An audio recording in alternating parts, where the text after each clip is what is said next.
Ice is just one of those things you never really give much thought to. I mean, how difficult can it be? Take water, add some cold, wait a while, presto, you've got ice. And now, thanks to technology, it's ready in your freezer anytime you need it. Of course, it wasn't always that easy. Well, there are some folks here in Gloucester, Massachusetts who take that ice very seriously. Ice is their job. And for the past 160 years, the folks here at Cape Pond Ice have taken great pride in turning water, cold, and time into the clearest and coldest stuff on Earth. No wonder they've earned the nickname the coolest guys around. Welcome to Cape Pond Ice.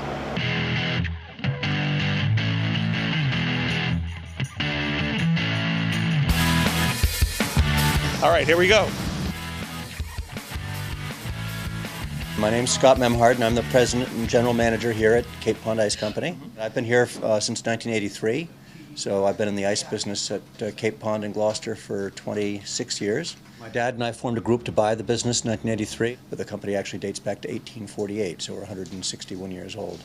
For a company to be around for 160 years, can you explain a little bit about maybe what separates Cape Pond Ice from the competitors? The interesting part to your question is that the competition really relates to changes that have occurred in that 160 years in both the technology of our industry and the markets that we serve.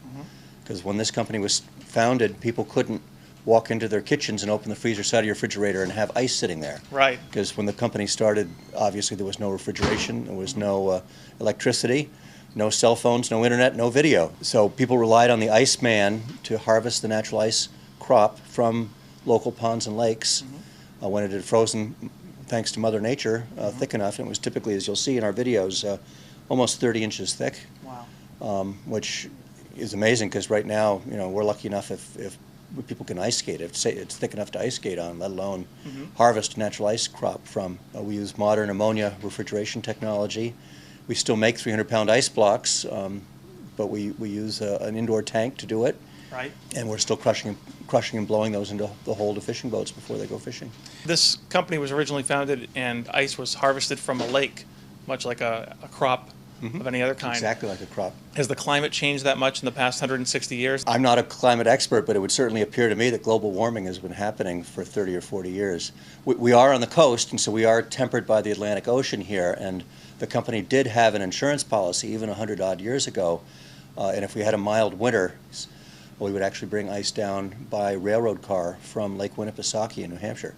Our biggest competition right now is technology, and it's the fact that people can make ice themselves at home, whether you're in a restaurant, at home, a fish processing plant, or even a fishing boat. Many of our fishing boat ice customers have put in new technology that allows them either to have onboard ice making. Some of our ice customers have put in refrigerated seawater chilling systems, so they actually can take seawater and chill it down to 35 degrees and chill their fresh caught herring or mackerel in a brine solution that keeps them preserved, and they've severed themselves from needing an ice company to supply them with the ice supply. And what do you tell somebody who comes in, whether they're a fisherman with a boat and they're going out and they've been doing it for years, or a consumer who's just trying to stock their fridge? What do you tell them to keep them as a customer? You can't compete with the basic convenience of being able to make ice yourself, so we end up being a backup supplier, so that when your ice machine is broken down or when it's hot and the ice machine in the restaurant kitchen can't keep up,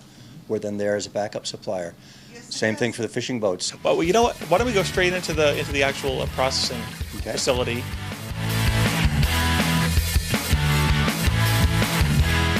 We always start right here. In the old days, Mother Nature did all our freezing for us for free. Yes. And it was a lot of human labor. You can smell a variety of things, actually. But behind Greg is our central expense, which is our electric meter. So we use electricity to do all the work that Mother Nature used to do for free. So to run our refrigeration compressors. Now it costs a lot of money.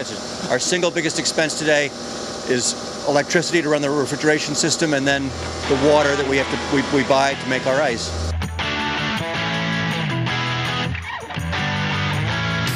The huge orange tank that you're just characterizing here is what holds the liquid ammonia, and then the ammonia is pumped through the refrigeration compressors and then does all the refrigeration work out in the block ice tank and in the ice house and in our ice making machine up on the third floor. Now, how many gallons does this orange tank here hold? About 5,000 gallons of liquid ammonia.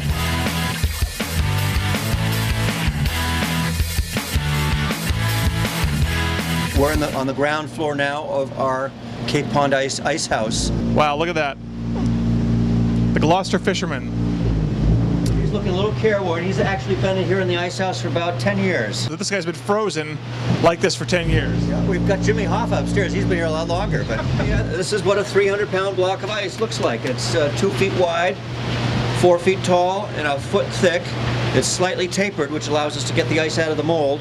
As you can see, this is an almost virtually perfectly clear block of ice. This is used for our premium sculpting. So we're going to step back out onto our loading dock, which is where the trucks load up and then out onto the wharf. Okay. Careful of that ice there.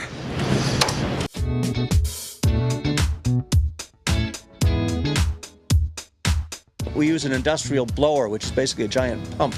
Yep. To blow the crushed ice down into the hold, into the boat, or in this case, into the insulated vats.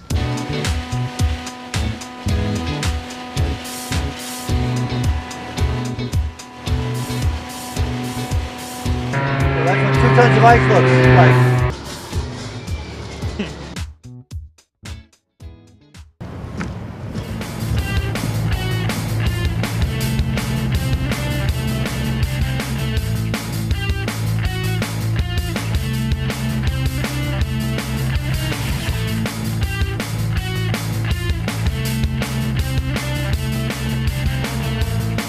Thank you very much for your time. We really appreciate your showing us around, giving us a factory tour, and all the time you've spent with us today. I really appreciate that. Sharing our history and our business with all your public. Absolutely. This is Greg Bogosian. I get NewEngland.com.